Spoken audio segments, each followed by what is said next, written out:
वट सावित्री व्रत कथा। ज्येष्ठ मास की कृष्ण पक्ष की अमावस्या तिथि के दिन वट सावित्री का व्रत किया जाता है। इस दिन महिलाएं वट वृक्ष की पूजा करती हैं।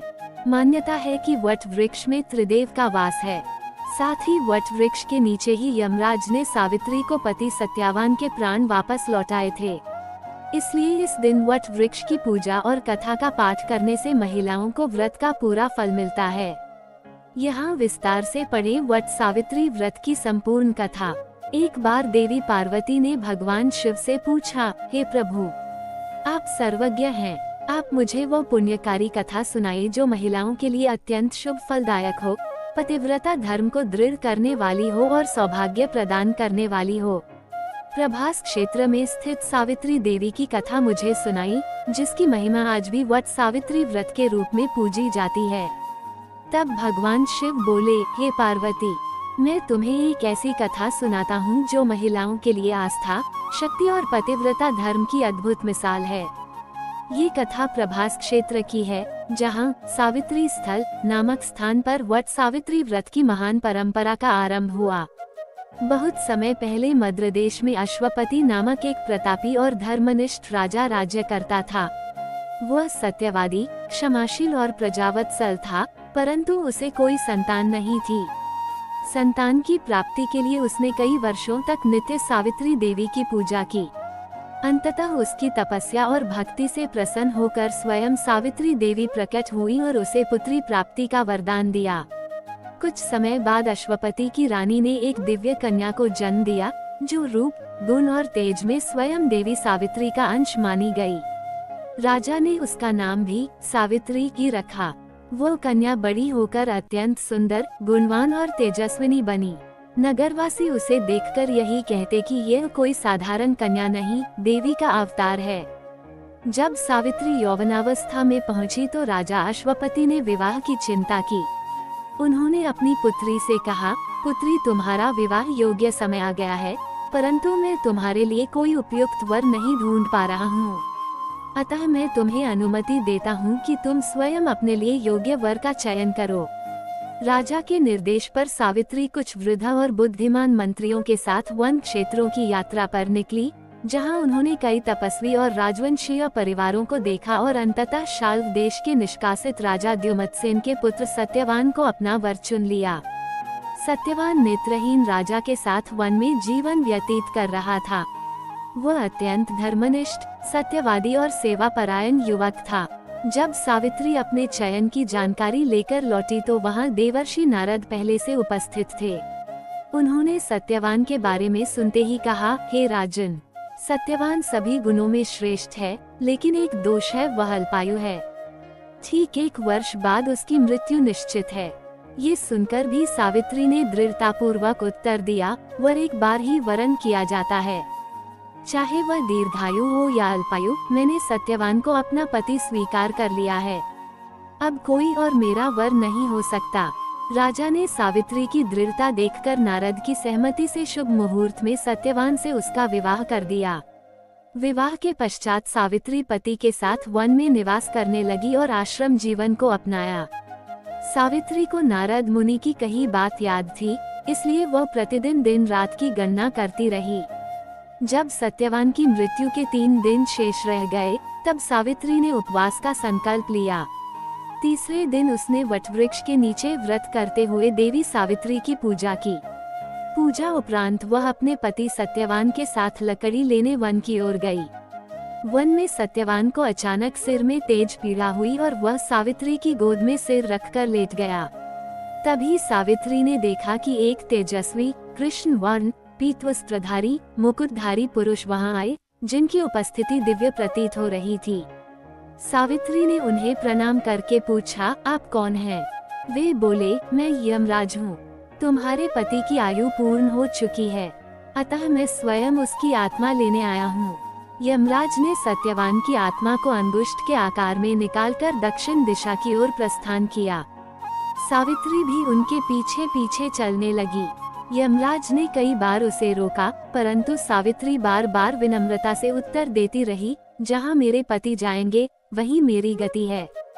पत्नी का धर्म है कि वह पति का साथ न छोड़े। सावित्री की दृढ़ता, भक्ति और मधुर वाणी से प्रसन्न होकर यमराज ने कहा, मांगो, तुम्हें जो भी वर चाहिए। सावित्री ने कहा, मेरे सास ससुर की नेत्र ज्योति लौट आए। यमराज बोले, तथास्तु। थोड़ा आगे बढ़ने पर यमराज ने फिर वर मांगने को कहा। सावित्री ने कहा, मेरे ससुर को उनका खोया हुआ राज्य प्राप्त हो। यमराज बोले, तथास्तु। अंत में यमराज ने तीसरी बार वर मांगने को कहा। सावित्री ने कहा, मुझे सत्यवान से उत्पन्न 100 पुत्रों का वर दीजिए। यमराज मुस्कुराए और बोले, तथास्तु। परंतु अगले ही क्षण उन्हें भान हुआ कि यह वर तभी संभव है जब सत्यवान जीवित रहेगा। अपनी ही बातों में बंद कर यमराज ने सत्यवान की आत्मा को मुक्त कर दिया और कहा, हे पतिव्रता स्त्री, तुम्हारे सत्य, तप, भक्ति और प्रेम ने मुझे भी पराजित कर दिया। मैं तुम्हें आशीर्वाद देता हूँ कि तुम्हारा वैवाहिक जीवन दीर्घ और सुखमय हो। सावित्री अपने पति सत्यवान के साथ लौट आई। आश्रम में पहुंचने पर उन्होंने देखा कि उनके सास ससुर की आंखों की ज्योति लौट आई है और द्युमत्सेन को उनका राज्य भी प्राप्त हो गया है। समय के साथ सावित्री को 100 पुत्र भी प्राप्त हुए और वो पतिव्रता धर्म की प्रतीक बन गईं। एक बार देवी पार्वती ने भगवान शिव से पूछा, हे प्रभु, आप सर्वज्ञ हैं, आप मुझे वो पुण्यकारी कथा सुनाइए जो महिलाओं के लिए अत्यंत शुभ फलदायक हो, पतिव्रता धर्म को दृढ़ करने वाली हो और सौभाग्य प्रदान करने वाली हो। प्रभास क्षेत्र में स्थित सावित्री देवी की कथा मुझे सुनाई, जिसकी महिमा आज भी वट सावित्री व्रत के रूप में पूजी जाती है। तब भगवान शिव बोले, हे पार्वती, मैं तुम्हें एक ऐसी कथा सुनाता हूँ जो महिलाओं के लिए आस्था, शक्ति और पतिव्रता धर्म की अद्भुत मिसाल है। ये कथा प्रभास क्षेत्र की है, जहाँ सावित्री स्थल नामक स्थान पर वट सावित्री व्रत की महान परंपरा का आरंभ हुआ। बहुत समय पहले मद्र देश में अश्वपति नामक एक प्रतापी और धर्मनिष्ठ राजा राज्य करता था। वह सत्यवादी, क्षमाशील और प्रजावत्सल था, परंतु उसे कोई संतान नहीं थी। संतान की प्राप्ति के लिए उसने कई वर्षों तक नित्य सावित्री देवी की पूजा की। अंततः उसकी तपस्या और भक्ति से प्रसन्न होकर स्वयं सावित्री देवी प्रकट हुई और उसे पुत्री प्राप्ति का वरदान दिया। कुछ समय बाद अश्वपति की रानी ने एक दिव्य कन्या को जन्म दिया, जो रूप, गुण और तेज में स्वयं देवी सावित्री का अंश मानी गई। राजा ने उसका नाम भी सावित्री ही रखा। वो कन्या बड़ी होकर अत्यंत सुंदर, गुणवान और तेजस्विनी बनी। नगरवासी उसे देखकर यही कहते कि यह कोई साधारण कन्या नहीं, देवी का अवतार है। जब सावित्री यौवनावस्था में पहुंची तो राजा अश्वपति ने विवाह की चिंता की। उन्होंने अपनी पुत्री से कहा, पुत्री, तुम्हारा विवाह योग्य समय आ गया है, परंतु मैं तुम्हारे लिए कोई उपयुक्त वर नहीं ढूंढ पा रहा हूँ। अतः मैं तुम्हें अनुमति देता हूँ कि तुम स्वयं अपने लिए योग्य वर का चयन करो।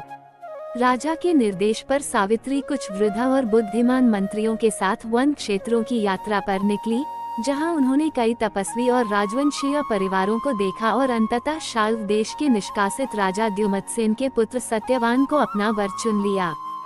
सत्यवान नेत्रहीन राजा के साथ वन में जीवन व्यतीत कर रहा था।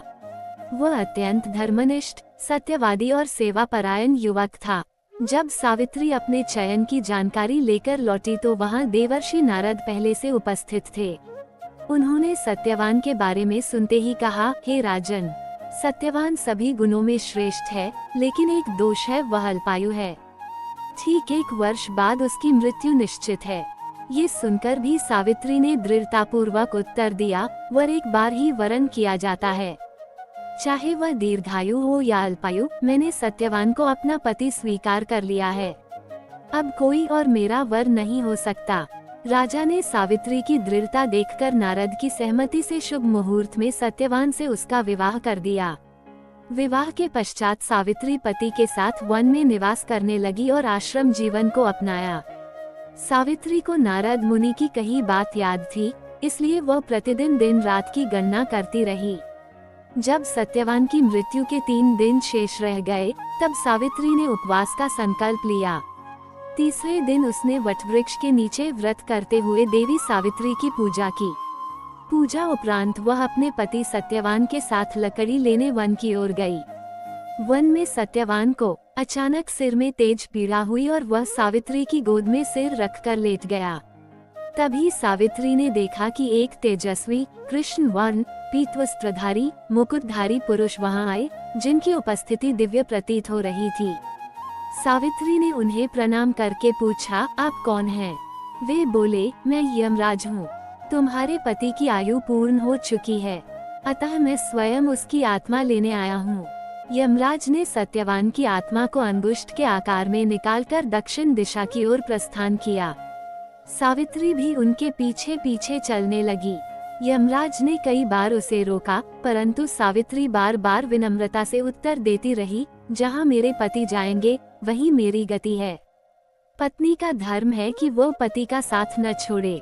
सावित्री की दृढ़ता, भक्ति और मधुर वाणी से प्रसन्न होकर यमराज ने कहा, मांगो तुम्हें जो भी वर चाहिए। सावित्री ने कहा, मेरे सास ससुर की नेत्र ज्योति लौट आए। यमराज बोले, तथास्तु। थोड़ा आगे बढ़ने पर यमराज ने फिर वर मांगने को कहा। सावित्री ने कहा, मेरे ससुर को उनका खोया हुआ राज्य प्राप्त हो। यमराज बोले, तथास्तु। अंत में यमराज ने तीसरी बार वर मांगने को कहा। सावित्री ने कहा, मुझे सत्यवान से उत्पन्न 100 पुत्रों का वर दीजिए। यमराज मुस्कुराए और बोले, तथास्तु। परंतु अगले ही क्षण उन्हें भाव हुआ कि यह वर तभी संभव है जब सत्यवान जीवित रहेगा। अपनी ही बातों में बंध कर यमराज ने सत्यवान की आत्मा को मुक्त कर दिया और कहा, हे पतिव्रता स्त्री, तुम्हारे सत्य, तप, भक्ति और प्रेम ने मुझे भी पराजित कर दिया। मैं तुम्हें आशीर्वाद देता हूँ कि तुम्हारा वैवाहिक जीवन दीर्घ और सुखमय हो। सावित्री अपने पति सत्यवान के साथ लौट आईं। आश्रम में पहुंचने पर उन्होंने देखा कि उनके सास ससुर की आंखों की ज्योति लौट आई है और द्युमत्सेन को उनका राज्य भी प्राप्त हो गया है। समय के साथ सावित्री को 100 पुत्र भी प्राप्त हुए और वो पतिव्रता धर्म की प्रतीक बन गईं। उम्मीद है कि आपको जानकारी पसंद आई होगी। वीडियो अच्छी लगी तो वीडियो को लाइक करें और चैनल पर पहली बार आते हैं तो सब्सक्राइब करना ना भूले। धन्यवाद।